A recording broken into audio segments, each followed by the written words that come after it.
그에게 고맙다고 말하고 싶다. 화성 연쇄살인의 범인으로 몰려 억울하게 20년을 복역한 윤석열 씨가 오늘 열린 재심에서 했던 말입니다. 표창원의 뉴스 하이킥, 저는 표창원입니다.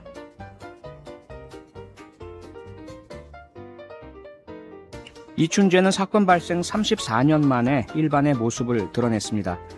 자기 대신에 억울하게 옥살이를 한 윤석열 씨와도 오늘 법정에서 처음으로 대면한 건데요. 진범 논란을 빚은 8차 사건을 비롯해 14건의 연쇄살인에 대해 자신이 한 일이라고 증언을 했죠. 잠시 후 성장경 기자와 함께 자세한 소식 좀 더 알아보겠고요.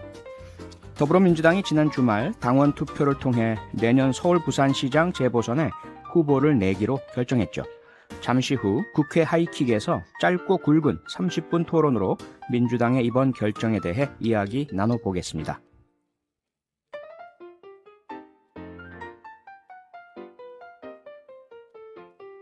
여러분 의견은 항상 소중히 잘 듣고 있습니다. 보내실 곳은 짧은 건 50원, 긴 건 100원이 추가되는 문자번호 샵 8001번 혹은 무료인 스마트라디오 미니입니다.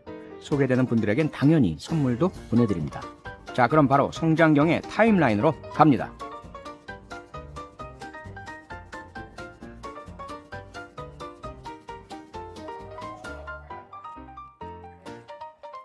성장경의 시간은 거꾸로 흐른다. 뉴스 타임라인.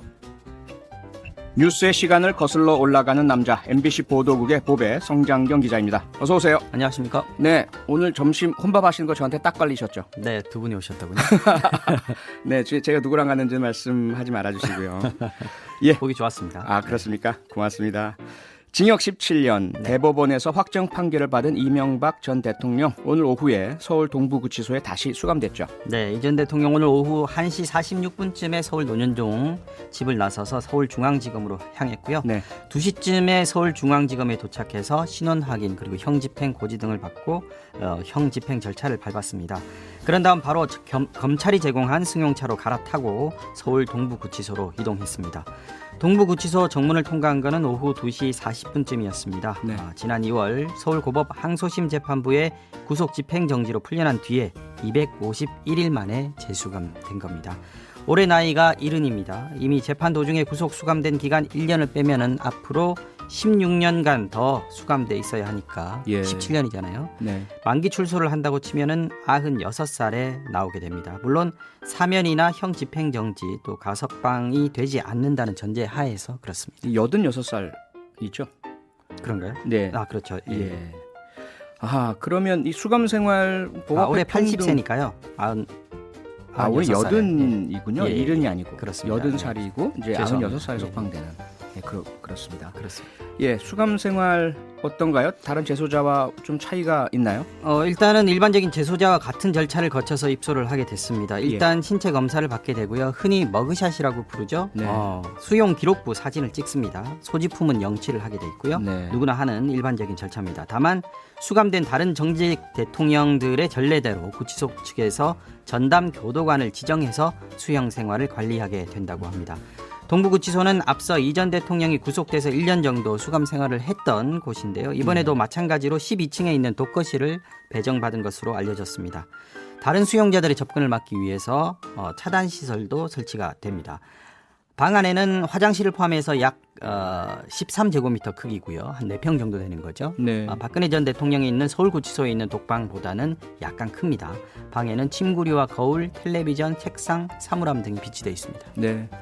이 형이 확정돼서 수감이 되면 전직 대통령으로서 받는 예우, 의전 이런 거 다 사라지는 거 아닙니까? 그렇습니다. 전직 대통령 예우에 관한 법률에 나와 있는 몇 가지 중요한 예우들이 있는데요. 예. 일단 대통령에서 퇴임을 하면 연금 받고요. 또 비서관 비용이나 사무실 비용 그리고 기념관 만드는 비용까지 지원을 받게 돼 있습니다. 네. 그런데 이번 경우처럼 금고 이상의 형을 받게 되거나 아니면은 박근혜 전 대통령처럼 직에 있을 때 탄핵이 됐을 경우에는 경비와 경호를 제외한 모든 예우가 박탈됩니다. 수감이 됐기 때문에 경호 인력도 필요 없는 상황이고요. 자택 경비 인력도 철수하게 됩니다. 네, 오늘 뭐 언론을 보니까 특별히 공개적인 입장 밝힌 건 없는 것 같은데요. 측근들한테 어떤 이야기들을 좀 전했다면서요? 네, 전두환처럼 골목 성명 같은 걸 내놓지는 않았습니다만 차에서 바로 타고 집에서 차를 타고 바로 나갔으니까요. 측근들에게 한 말들이 조금씩 전해지고 있습니다. 오늘 노년동 집에 오전부터 이른바 친이계로 불리는 측근 인사들이 여러 방문을 했는데요. 이 전 네. 대통령은 구속할 수는 있겠지만 진실을 가둘 수는 없을 것이다. 이 판결이 전혀 납득할 수 없는 정치 보복이고 정치 재판이다. 이렇게 얘기한 것으로 전해졌습니다. 네. 형 확정 뒤에 변호인 측이 진실을 밝히기 위해 계속 노력하겠다라고 했거든요.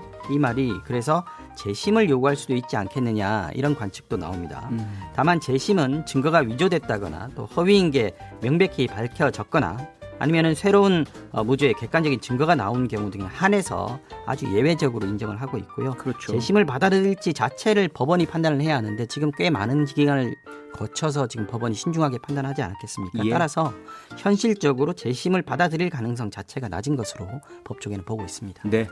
다음 소식 보겠습니다. 네. 14건의 연쇄살인을 자백한 이춘재.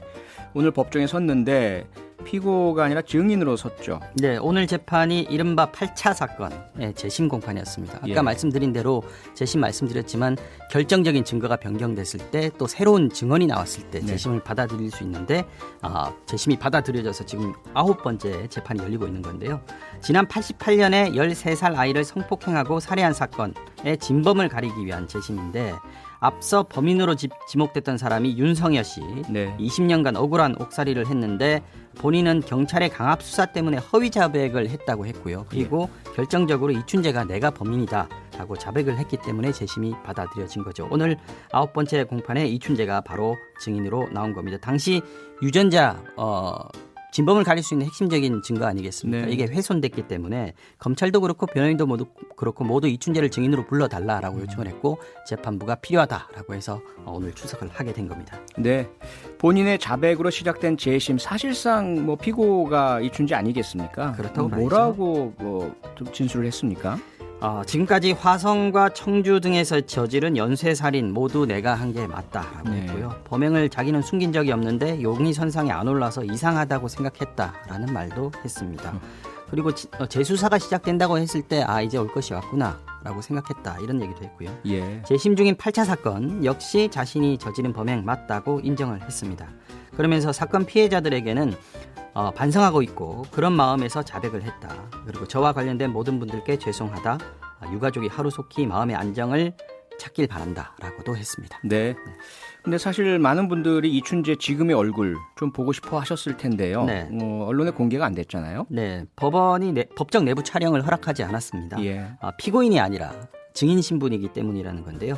법원 조직법에는 공익상 필요하거나 피고인이 허락할 때 재판정 공개가 가능하도록 되어 있습니다. 네. 근데 재판부는 이 촬영 허가 요건에 해당되지 않는 사안이다 이렇게 판단을 한 거죠.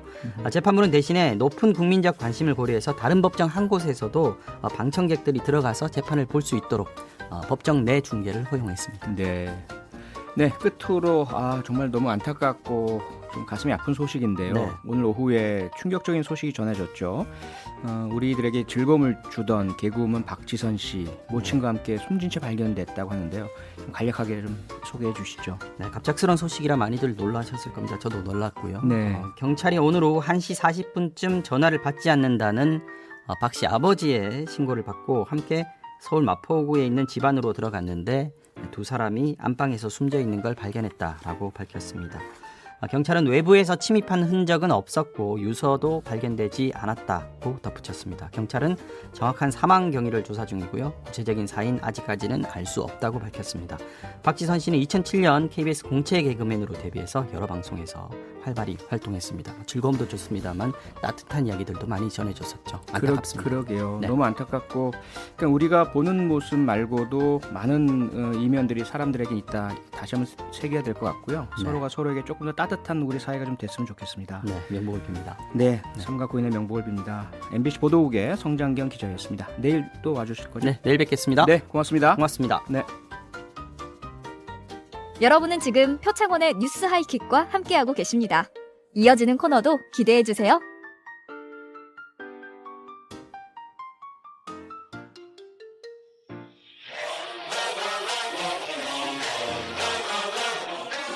여의도 최고의 골든마우스들이 상암동에 모였다. 국회 하이킥! 네, 바로 선수 입장 하겠습니다. 먼저 여당 대표입니다. 5선에 빛나는 설훈 더불어민주당 의원 나오셨고요. 이에 맞서는 야당 대표, 야권의 대표적인 4선 중진 김기현 국민의힘 의원입니다. 두 분 어서 오십시오. 네, 반갑습니다. 반갑습니다. 안녕하세요. 여야 중진들의 거침없는 정치 토크쇼 국회 하이킥 지금 유튜브로 함께 방송에 나가고 있고요. 저희 모습을 보고 싶은 분들은 지금 바로 표차원의 뉴스 하이킥을 검색해서 들어오시면 되겠습니다. 김기현 의원님께는 조금 글쎄요. 그래도 또 여쭤봐야 될 질문이라서 오늘 오후에 이명박 전 대통령 수감 전에 논현동 다녀오셨죠? 예, 다녀왔습니다. 예, 여러 이제 메시지들을 좀 남겨주신 것 같은데 어떻습니까? 좀 정리를 좀 해주실까요? 글쎄 제가 메모하고 그런 건 아니어서 정확하게 이렇게 전달하기는 그렇습니다만 예. 그 여부를 떠나서 마음이 참 착잡한 하루입니다. 과연 대한민국 대통령의 역사가 계속 이렇게 흑역사로 반복될 것이냐, 우리 대통령 문화, 전직에 대한 여러 가지 예우 문화 이런 것들이 조금 이제는 좀 달라졌으면 좋겠다. 굉장히 무거운 마음 가지고 있습니다. 네, 설훈 의원님 조금 어떻게 좀 정리를 해주실까요? 입장을? 네, 어떻게 보셨습니까? 박근혜 전 대통령에 의해서 이명박 대통령 다시 감옥으로 가게 됐는데 참 안타깝죠. 근데 이제 문제는 이게 이제 대법원에서 확정이 됐지 않습니까? 네. 다스 실소유자가 누구냐? 국민들은 다 이명박 거다. 다 알고 있죠. 그렇다면 저라면요 사과했을 거예요. 국민 여러분 죄송합니다. 제 불찰이었습니다. 이렇게 하고 틀고 나와야 되는데 그런 모습은 하나도 안 보였거든요. 자기는 아무 죄 없고 뭐 나중에 밝혀질 거라고 그렇게 얘기 안 하는데 그러니까 국민들이 안 믿는 거죠. 참 안타까워요. 다 틀고 그리고 죄송하다고 국민 앞에 사과를 하면 이런 일이 있겠습니까? 나는 정말 어리석다고 생각합니다. 너무 안타까워요. 당장 사과해야 되고 그리고 그와 마찬가지로 이 국민의힘 쪽에서도 박근혜 대통령 결과 나오면은 또 사과하겠다 뭐 이런 식의 얘기를 하는데 그럴 일이 아니에요. 당장 이명박 대통령이 구속된 사건 이 상황에 대해서도 당에서 이 당 대표가 사과를 하고 국민 앞에 진중하게 사과를 해야 합니다. 그래야 이게 마무리될 거지 그냥 물쩍물쩍 넘어갈 일은 아니라고 생각해요. 네. 네, 두 분의 간단한 입장을 들어봤습니다. 이제 본격적으로 국회 하이킥 1라운드 시작해 보겠습니다. 라운드 1. 지난 주말 진행된 더불어민주당 전당원 투표 결과는 찬성 86.6%, 반대 13.3%로 집계됐습니다. 투표율은 26.3%로 전체 당원의 4분의 1 남짓 투표했습니다. 결과를 보고받은 이낙연 대표는 공당의 책임을 다하기 위한 불가피한 결정이라는 취지를 이해해 주신 당원들께 감사드린다고 말했습니다. 야권은 맹비난에 나섰습니다. 국민의힘 김종인 비상대책위원장은 예견된 결과였다며 국민에 대한 약속을 당원 투표만 가지고 뒤집는 건 온당하지 않다고 지적했습니다. 네, 민주당이 내년 재보궐선거에 후보를 공천할 것인가 이 여부를 놓고 당원들을 대상으로 투표를 했는데 투표자의 86.64% 압도적인 득표율로 당원들이 관련 당원 개정에 찬성하는 것으로 나왔습니다. 설훈 의원님, 그럼 결국 이 자체로 그대로 민주당 공천이 최종 결정된 것으로 봐야 되는 것이죠? 네, 아직 과정은 남았습니다만 이제 네. 당헌을 개정해서 공천을 해야 된다. 이게 당원의 결정이었기 때문에 그쪽에 따라야 되죠. 네. 그래서 이 당원들이 이렇게 결정한 것은 예상은 했죠. 예상은 했는데 우리 당원들이 선택권은 국민이 갖고 있다. 시민들이 갖고 있다. 시민들에게 맡겨라. 당헌이 그렇게 돼 있지만 당헌 고쳐야 될 것 아니냐. 고쳐서 시민들이 결정하게 하고 그 뜻이 따르는 것이 그게 바른 답이다. 이렇게 생각하셨기 때문에 이런 결과가 나왔다고 봐야죠. 저는 우리 당원들이 건강하게 바른 판단을 하셨다 생각을 하고 이 뜻에 따라서 후보를 내도록 하게 될 거라고 생각합니다. 네, 이런 민주당의 결정 김기현 의원님 어떻게 보십니까? 제가 사실 박원순 시장 낙마하고 나서 여러 가지 논의가 될 때 민주당이 공천할 거냐 말 거냐 물기에 제가 100% 공천한다 그랬습니다. 예. 99%도 아니고요. 네. 왜냐하면 뻔한 과정을 거칠 것이라고 예견되었기 때문에 아니나 다를까 뻔한 결과를 지금 거치고 있습니다. 근데 이게 법률적으로 따져보면 이 당헌에 의해서 3분의 1 투표 참여를 안 했습니다. 26% 남짓했는데요. 네. 그러면 이게 투표 정족수가 성립이 안 돼서 투표 성립이 안 돼서 무효입니다. 그러니까 부결된 것이죠. 정확하게 따지면요. 오세훈 전 서울시장의 경우에 무상급식 이게 찬반 투표를 했지 않습니까? 네. 근데 이게 투표가 3분의 1이 안 되는 바람에 깨어보지도 못하고 투표함을 깨지도 못하고 그냥 거기서 부결 처리가 되어버렸고 결국 그에 대한 책임을 지고 자기가 서울시장을 사퇴를 했거든요. 그랬죠. 그런데 지금 민주당에서는 이 당원 개정안을 겨우 26% 남짓 참여해서 86% 동의했다 그러는데 전체 당원을 따지면 22%밖에 안 됩니다. 어떻든 당원에 정해진 3분의 1 참여가 안 됐는데 그걸 4.4 개헌하듯이 이렇게 꼼수로 해서 가결된 것처럼 그렇게 선포하면 그 국민에 대해서 책임지는 정치의 모습이 아니죠. 면피하기 위해서 어떻게든지 궁색한 변명을 하고 있는 것이다. 그 당당하지 못한 모습 아니겠습니까? 민주당 사실 출신이신 유인태 그 전 정무수석 같은 경우에는 이게 민주당이 탐욕을 부르는 것이다 이렇게 표현하셨던데 저는 매우 적절한 지적이라고 생각합니다. 네, 지금 김기현 의원님의 말씀과 맥을 같이 하는 문자들이 좀 많이 들어오고 있습니다. 9219님, 투표하지 않은 당원이 73% 정도라면 과연 이 투표 결과를 받아들일 수 있을까요? 두 분께 여쭙고 싶습니다. 해서 김기현 의원님 답을 주셨고요. 서른 의원님, 그분 어떻게 생각하십니까? 네, 그건 뭐 밖에서 보면 그렇게 주장할 수도 있는데 사실은 그 주장에 좀 잘못이 있습니다. 왜냐하면은 이건 우리 당원들이 이걸 결정을 하자, 당원 투표의 뜻을 모아서 하자 이게 아니었습니다. 당 대표와 당 최고위원회에서 결정을 하고 당원들에게 의견을 물어보자 이거였기 때문에 이건 의견을 묻는 절차이지 그게 법적인 뭐 절차를 따져가지고 한 건 아닙니다. 그걸 이해를 하셔야 합니다. 만일에 이게 3분의 1 규정에 제한이 받는다 했으면은 구장 안 있죠. 다 동원해서 투표하라고 그렇게 하죠. 전혀 그렇게 안 했거든요. 네. 그래서 이거는 그 결정하고는 전혀 상관없이 3분의 1 일정하고 전혀 다릅니다. 그런데 서울시장 오세훈 씨 같은 경우에는 그 당시 서울 시민들은 무상급식 하자는 입장이었고 서울시장 오세훈 씨는 하지 말자는 입장이었거든요. 그래서 본인 스스로가 그럼 서울 시민들을 물어보자 해가지고 했는데 3분의 1이 안 됐어요. 이 법상 3분의 1이 안 되면 개표도 못 하거든요. 그러니까 자기가 책임을 지고 물러났던 거죠. 그 경우하고 이번에 이 경우하고는 전혀 다르다는 사실을 이해를 해 주시길 부탁하겠습니다. 네. 김기현 의원님 사실 조금 동의하십니까? 비겁하다는 생각이 좀 듭니다. 아니, 그러면 대놓고 예. 그냥 당원들 의견 수렴하는 것이라 그러면 수렴하는 거 그 쇼하지 마시고 당당하게 대표께서 이렇게 하겠다고 뭐 그렇게 선언을 하시든지 해야지 그 커튼 뒤에 살짝 숨어가지고 이렇게 엿보듯이 하면 그 당당한 모습이 아니죠. 비겁한 거죠. 그건 아닙니다. 우리는 당헌 절차를 거쳐야 되기 때문에 당헌에 그런 규정돼 있어서 당헌 개정을 해야 합니다. 당헌 개정 절차를 밟기 위한 과정이죠. 그걸 그렇게 뭐 커튼 뒤에 숨을 때 이렇게 말씀하실 건 아니고요. 우리는 정치를 당당하게 합니다. 그 당당하게 해서 시민들에게 물어야 된다. 시민들이 갖고 있는 선택권은 왜 우리가 그냥 못 가게 할 수 없는 것 아니겠습니까? 그리고 시민들에게 우리 후보 낼 테니까 시민들이 서울 시민이 결정해서 떨어뜨리면은 우리가 잘못했구나 이렇게 될 겁니다. 시민들이 결정해서 우리 당 후보를 선택한다면은 그 선택권을 우리가 바탈할 이유가 어디 있습니까?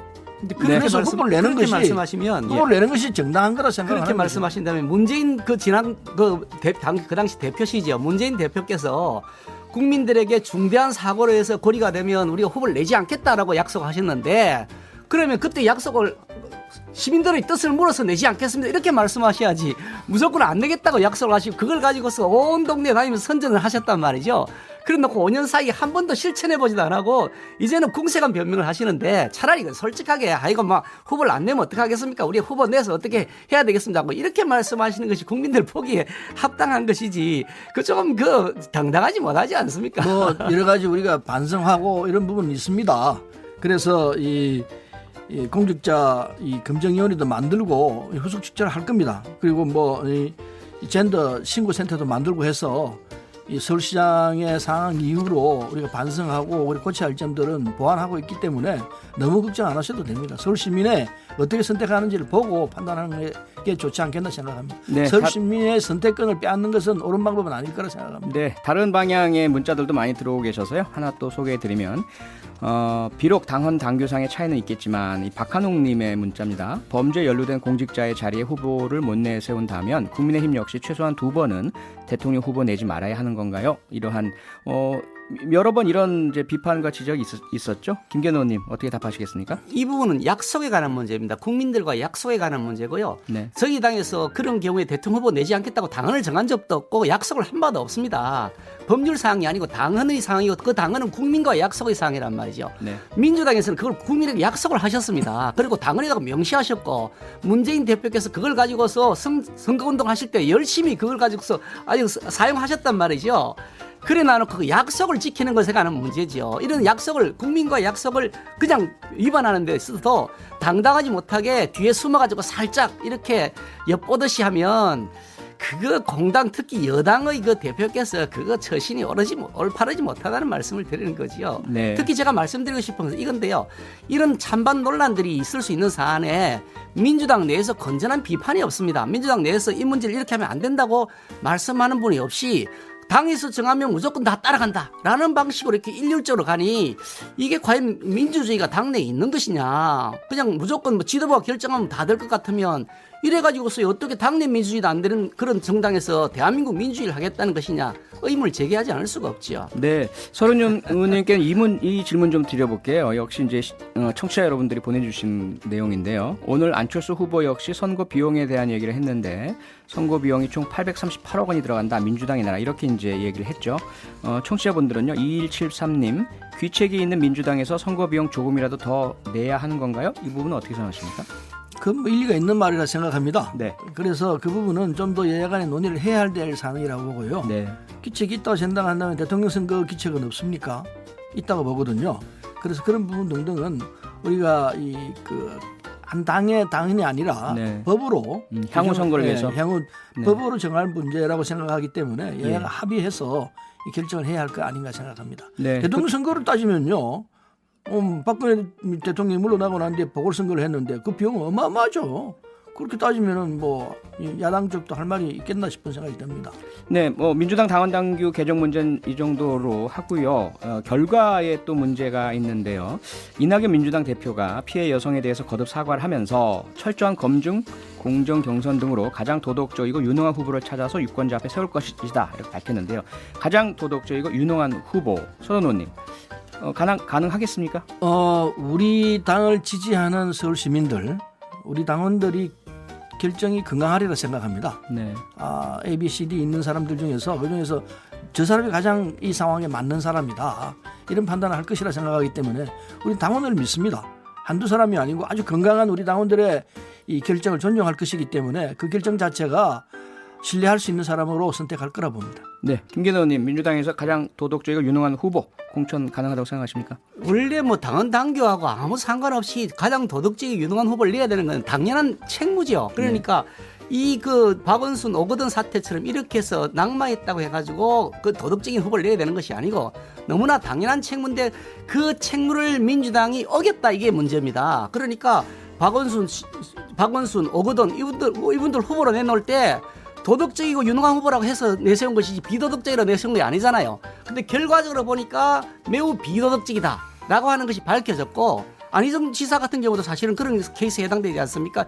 3번에 걸쳐서 광역단체장이 이렇게 잘못 공천된 것이 확인되었는데 그에 대해서 반성하는 의미로 후보를 안 내겠다라고 하는 약속을 헌시짝처럼 내어버리고 손바닥 뒤집듯이 뒤집어버리고 이렇게 다시 도덕적이고 유능한 후보 내겠다 그러면 이건 그냥 거짓말의 연속이다. 이렇게 해서 어떻게 진정성을 인정받겠느냐는 말씀이고요. 특히 그 피해자 문제에 관한 건데요. 그 도덕적 이렇게 말씀하시지만 박원순 그 시장 사건에 가서 피해자가 공개 질문을 했습니다. 이낙연 대표에게. 아니 그 뭐 피해 여성에게 사과한다 그랬는데 뭘 사과하는 것이냐. 나는 사과를 도대체 인정할 수 없다. 나는 사과를 받을 수 없다. 그러면서 질문하신 것이 지지자들 그러니까 민주당 지지자겠죠. 지지자들의 2차 가해 속에서 피해자가 방치되고 있는 것에 대해서 사과한다는 것이냐 아니냐 답변해달라 그랬는데 답변이 없고요. 사건이 공론화된 다음에 민주당에서 어떤 조치를 취했는지 답변했는데 아직도 답변이 없습니다. 앞으로 그러면 이번 사과를 통해서 피해자가 어떤 것에서 변화를 맞이할 수 있겠냐는데도 답변이 없습니다. 무슨 말씀이냐면 그 피해자는 2차 3차 가해에 계속 노출돼 있고 그 사건 수사는 지지부진이고 유야무야되고 있고 이런 현실에 대해서 말로만 사과하겠다 이렇게 말씀하시면 그거 어떻게 진정성이 인정되느냐라고 공개 질문하는데 답변이 없으십니다. 이 답변부터 하셔야 도덕적인 후보를 내겠다라고 하는 답변을 할 수 있는 자격이 있다고 생각합니다. 네, 서른 더불어민주당 의원 김기현 국민의힘 의원과 함께하는 국회 하이킥입니다. 서른 의원님의 반론은 잠시 좀 연결시키고요. 광고 듣고 와서 듣겠습니다. MBC 라디오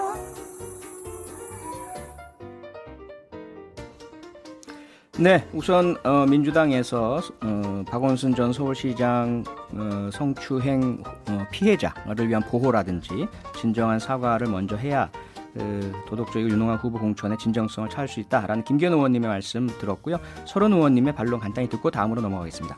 네, 그 박원순 시장 사건은 박원순 시장이 죽음으로써 자신의 입장을 얘기했다고 생각합니다.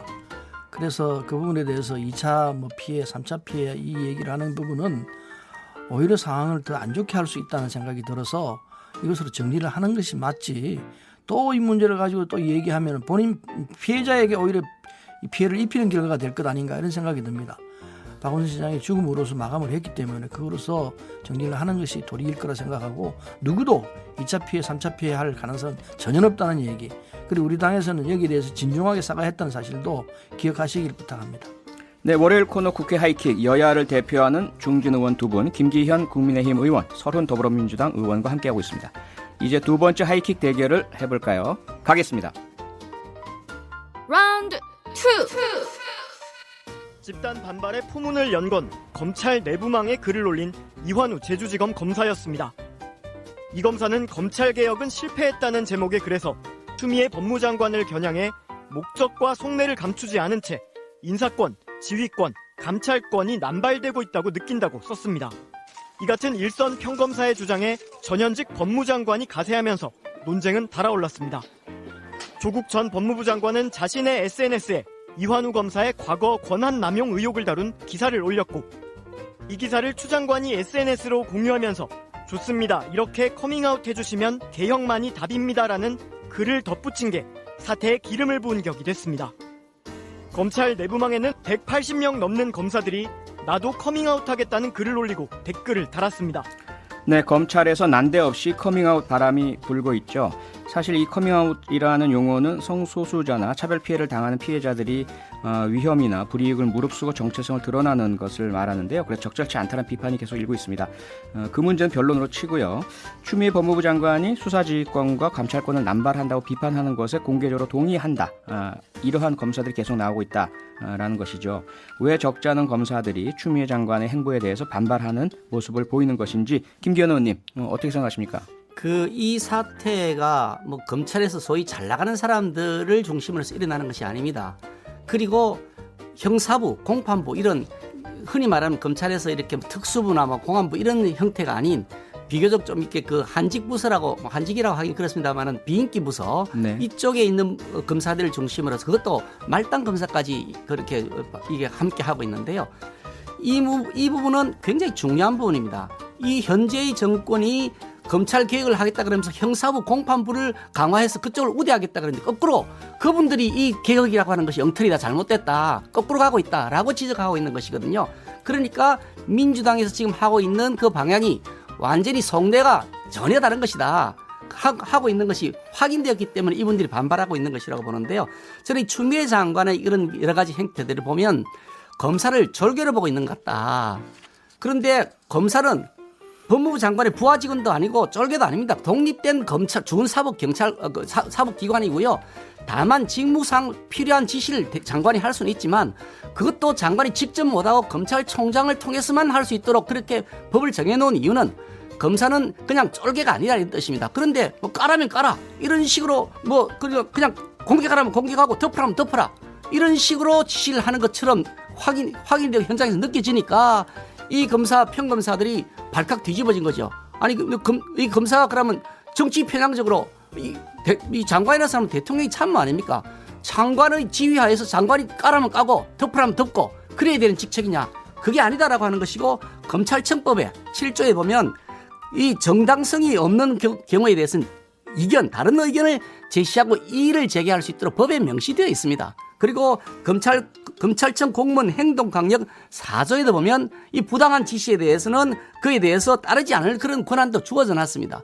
그에 따라 자신의 정당한 권한을 행사하는 것인데 그에 대해서 무슨 좌천을 시키거나 성질에서 누락시키거나 하겠다는 보복 인사를 하겠다는 그런 시그널을 주니 이거 말이 안 되는 거죠. 그래서 발칵 뒤집어진 겁니다. 네, 서른 의원님 어떻게 보십니까?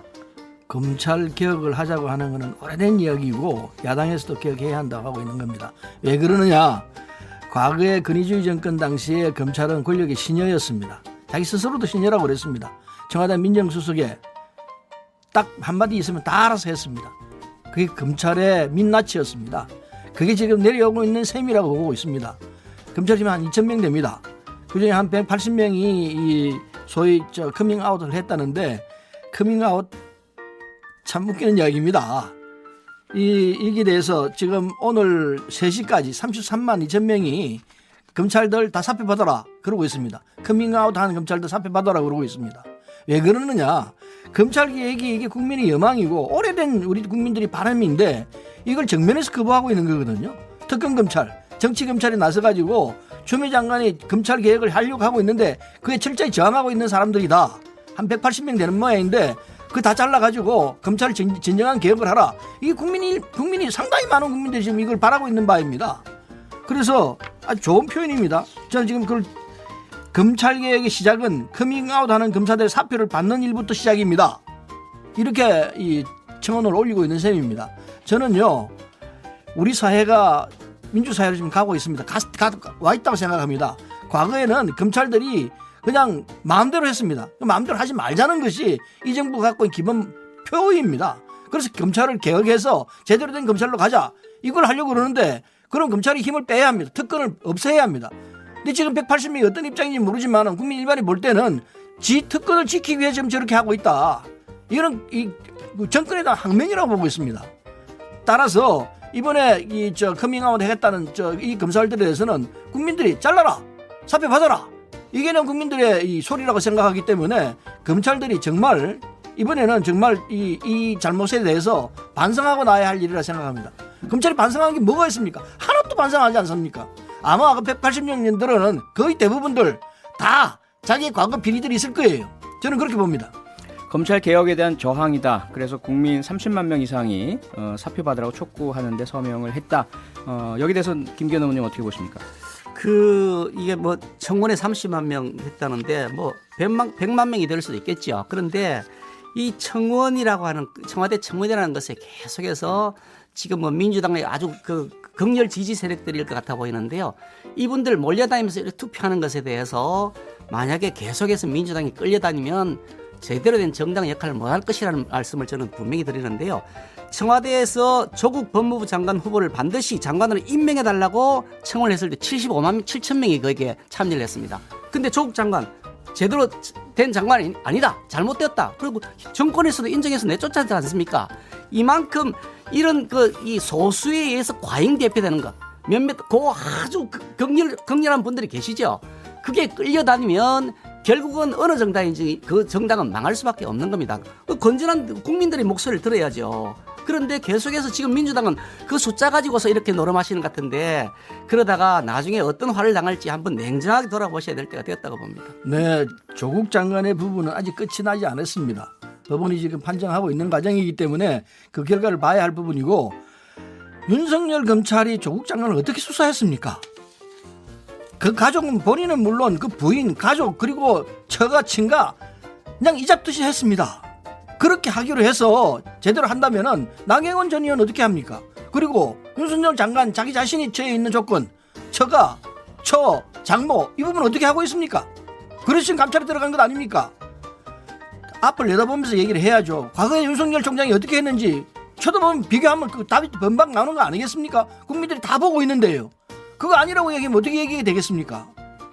저는요 이번 기회에 검찰이 정말 반성할 때라고 생각합니다. 정치 경찰에 앞장섰던 분들도요 반성하고 새로 나와야 합니다. 그렇지 않고 이런 식으로 항명하고 하면요 국민이 절대로 용납 안 할 거예요. 다 사표 받아라는 말이 실제로 드러날 가능성도 있다고 생각합니다. 자, 김기현 의원님, 지금 서른 의원님의 말씀은 윤석열 검찰총장 그리고 검찰, 지금 검찰 개혁을 향한 국민의 목소리를 외면하고 있다, 이에 저항하고 있다. 그것은 좀 인정하고 받아들이고 사과하고 그다음에 뭐 다른 문제는 다른 문제로 풀어야 될 것 아니냐. 여기서는 어떻게 생각하십니까? 검찰 개혁의 본질이 무엇이냐? 권력의 시녀가 되지 말라고 하는 겁니다. 그런데 현 정권이 추진하는 검찰 개혁이라는 것은 이름만 검찰 개혁이지 권력의 시녀가 아니라 아예 애완견으로 만들고 있다라고 하는 것이 시중의 평가입니다. 그러니까 검찰총장 휘하의 그런 그 시녀화에서 더 나아가서 법무부 장관의 직속 부하인 그런 그 애완견으로 만들고 있다는 거죠. 법무부 장관은 정치인입니다. 그러니까 이 정치인이 검찰을 지휘하면 안 된다라고 해서 검찰청법이 만들어져 있는 것이고, 그래서 검사의 정치적 중립성과 독립성을 보장하고 있는 건데, 그 검찰총장을 아예 제거해버리고 법무부 장관 휘하에 다 들어와서 법무부 장관 사단이 되라 라고 하는 것을 검찰 개혁이라 그러면, 개혁이란 용어의 뜻을 바꿔야 된다. 거꾸로 가는 것, 나빠지는 것, 최악으로 가는 것, 그걸 개혁이라고 용어를 바꿔야지 그걸 어떻게 그런 다른 뜻으로 사용하느냐는 거죠. 그런데요. 네. 윤석열 총장이 자기 자신과 그리고 처 장모 사건에 대해서 어떻게 했는지는 다 알고 있습니다. 이거는 감찰이 들어가서 결과가 나올 거라 생각합니다. 검찰 개혁은 검찰이 잘못하고 있으니 고치라는 겁니다. 근데 지금 김기현 의원께서 말씀하시는 거는 검찰이 지금 잘못하고 있는 거 하나도 없다, 이 얘기입니까? 어찌 그렇게 얘기를 할 수 있습니까? 지금 드러나고 있는 여러 가지 라임 사건이라든지 이런 등등을 보면은 검찰이 분명히 잘못하고 있다는 거 드러나 있지 않습니까? 하루아침에 하룻밤새 1,000만 원 지수를 어떻게 먹습니까? 그것도 몇몇 검찰 매치서 이런 것 등등이 다 드러나 있는데도 불구하고 검찰이 아무 잘못 없다고 얘기한다면 얘기 되겠습니까? 잘못한 부분은 잘못했다고 그러고 자기들 주장은 자기 주장을 해야 되는데 검찰 잘못 하나도 없다. 그리고 검찰총장이 지금 지방 다니면서 자기 패거리 모아가지고 정치검찰 뭐 당을 하나 만들려고 그러는 겁니까? 이해하기 쉽지 않아요. 잘못 있으면 잘못했다고 사과를 하고 그렇게 나가야 되는데 나 잘못한 거 하나도 없다. 참 어처구니가 없어요. 예, 지금 당을 만드는 거냐 말씀 주셨는데요. 그 청취자분들이 문자를 많이 주십니다. 이 지지율 관련한 문자들을 주고 계신데요. 4500님, 그런데 이 사태가 길어지면 길어질수록 윤 총장 지지율만 높아지는 것 같습니다. 오히려 대선 후보 띄워주기 되는 것 같아요. 참고로 지금 대통령 후보자, 예비 후보자죠. 스스로가 나선 건 아니니까요. 후보로 볼 수 있는 정치인들에 대한 조사 결과 공동 1위가 이낙연 대표, 민주당 대표와 이재명 경기도지사고요. 그 다음에 그에 뒤이어서 3위죠. 3위 정도로 윤석열 검찰총장이 계속해서 언급되고 있는 상황. 이 상황이 과연 김기현 의원님은 어떻게 보십니까? 이게 그 국민의힘 측에서는 바람직하지 않은 거 아닌가요? 그래서 아까 조금 전에 슬슬베리 말씀하셨던 거에 예. 간단하게 답변드리면 저는 네. 검찰을 변호하지 않습니다.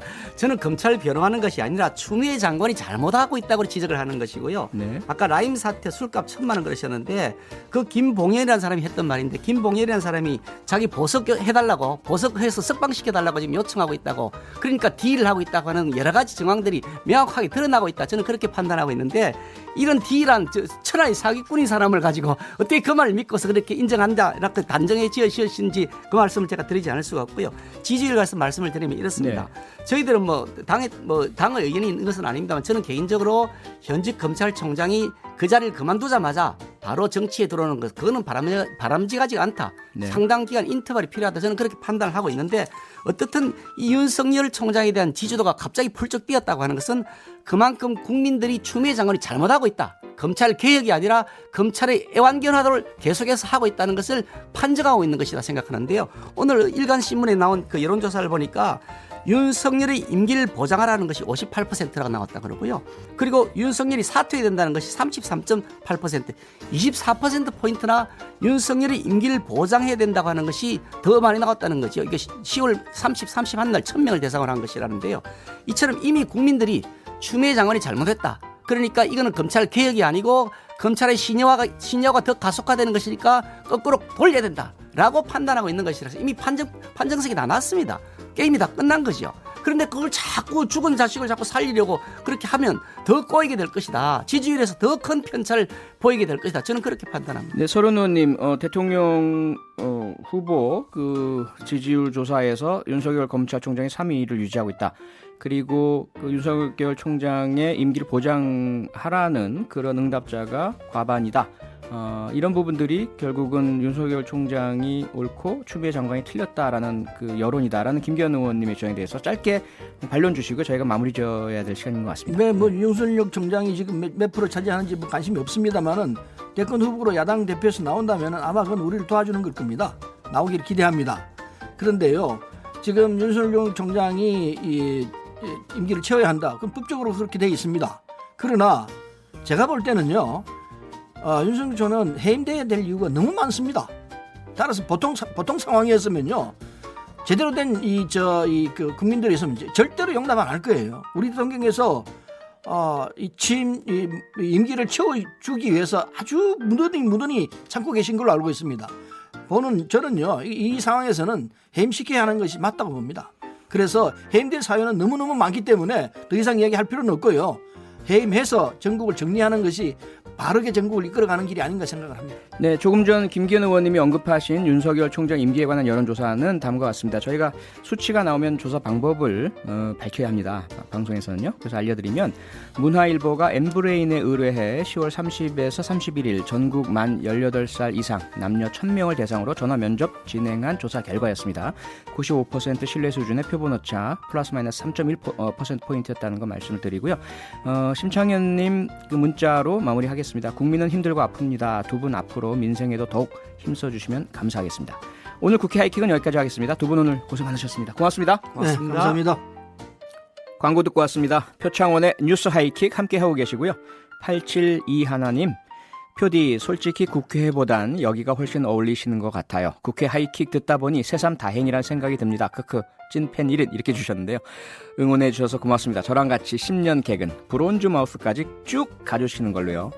바나나키 쿠폰 바로 쏴드립니다. 저는 7시 10분에 오늘의 표정으로 돌아오겠습니다.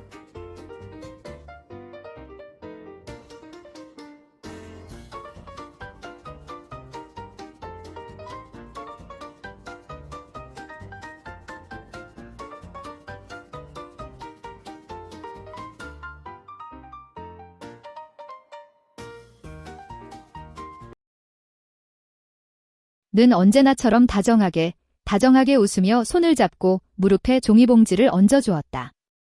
이 후드티를 보세요. 광저우에서 수입한 새 상품으로 두 분을 위해 일부러 아껴두었습니다. 나는 고개를 숙여 두 장의 셔츠를 살펴보았다. 단순한 것이었지만 코 주머니에 있던 부드러운 천이 갑자기 따끔거렸다. 코스염. 사실 귀찮게 할 필요가 없습니다. 아무리 예에 바르더라도 조만간 한 가족이 될 거예요. 오늘은 너희 부모님과도 너희 둘을 돌볼 수 있는 날을 찾아보자고 얘기도 했어. 이렇게 계속 기다리다가 우리 가족이 그리워지면 우리는 망하게 될 거예요. 올해에도 나는 감히 이것에 대해 이야기합니다. 확실히 쳤습니다. 솔직히 웃어도 나만 그런 게 아니다. 거의 매년 태트 기간 동안 그녀는 이것 때문에 사원과 다투었습니다. 수년 동안 그녀는 항상 나를 자신의 자녀처럼 대했습니다. 생일, 공휴일, 구정을 어머니 릭씨보다 더 잘 기억하세요. 선물은 결코 부족하지 않습니다. 내가 졸업한 2학년 때에도 어머니는 저축한 돈으로 시골에 있는 웨딩하우스를 우리에게 사주셨다. 많이 후회하면서도 결심했어요. 진실을 말하고 심호흡을 한 후 나는 그녀를 부드럽게 바라보며 말했습니다. 추 이모님, 감사합니다. 하지만 올해는 더 이상 필요하지 않습니다. 일이 바쁘다는 핑계로 탄호와 결승전에 참석한 탓인지 우리는 헤어졌다. 올해는 집에 가지 않는 경우가 거의 없습니다. 티켓을 예매하기 전 1월 보름달까지 집에 머물 수 있어서 마음도 편했습니다. 이번에만 내 목적지는 더 이상 탄 삼촌이 아니라 내 친척입니다. 내가 조용히 참여하려고 한다는 걸 알아요. 나하는 너무 기뻐서 전화를 하면서 울었습니다. 그 해에 하나님의 자비가 아니었다면 나는 그녀와 함께 그녀를 방문하기로 결정했을 것입니다.